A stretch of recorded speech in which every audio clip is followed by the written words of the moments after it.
3 দিন ধরে অচেতন, শ্বাস প্রশ্বাস চলছে কৃত্রিম উপায়ে। ঢাকা মেডিকেল কলেজ হাসপাতালে চিকিৎসাধীন মাগুরার 8 বছরের শিশু এখন জীবন মৃত্যুর সন্ধিক্ষণে। মেয়ের সংকটাপন্ন অবস্থায় মুচড়ে পড়ছে পরিবার।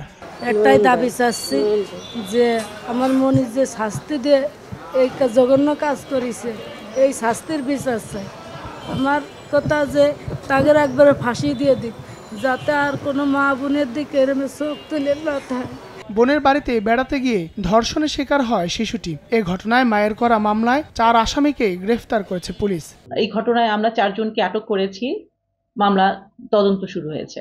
মাগুরায় গত বৃহস্পতিবার ধর্ষণ ও হত্যা চেষ্টার শিকার শিশুটির শারীরিক অবস্থার এখনও কোনো উন্নতি হয়নি। শনিবার চিকিৎসায় গঠন করা হয়েছে 4 সদস্যের মেডিকেল বোর্ড। বাচ্চাটার পরিস্থিতি এখন আসলে একটু খারাপের দিকেই, তাকে ভেন্টিলেটরে রাখা হয়েছে। সংকটাপন্ন শিশুর খোঁজ খবর নিয়ে মহিলা ও শিশু বিষয়ক উপদেষ্টা শারমিন এস মুর্শিদ বলেন, দোষীদের দ্রুত ও সর্বোচ্চ শাস্তি নিশ্চিত করা হবে। সর্বোচ্চ চেষ্টা করব যেন হোম এবং আইন এই দুটো জায়গা থেকে এই বাচ্চাটা সম্পূর্ণ এবং দ্রুতভাবে বিচার পায়। পতিত সরকারের সময় ধর্ষণ সহ নারী নির্যাতনের বিচার না হওয়ায় এখনো এসব ঘটনা ঘটছে বলে মনে করেন বিএনপি স্থায়ী কমিটির সদস্য বেগম সেলিমা রহমান।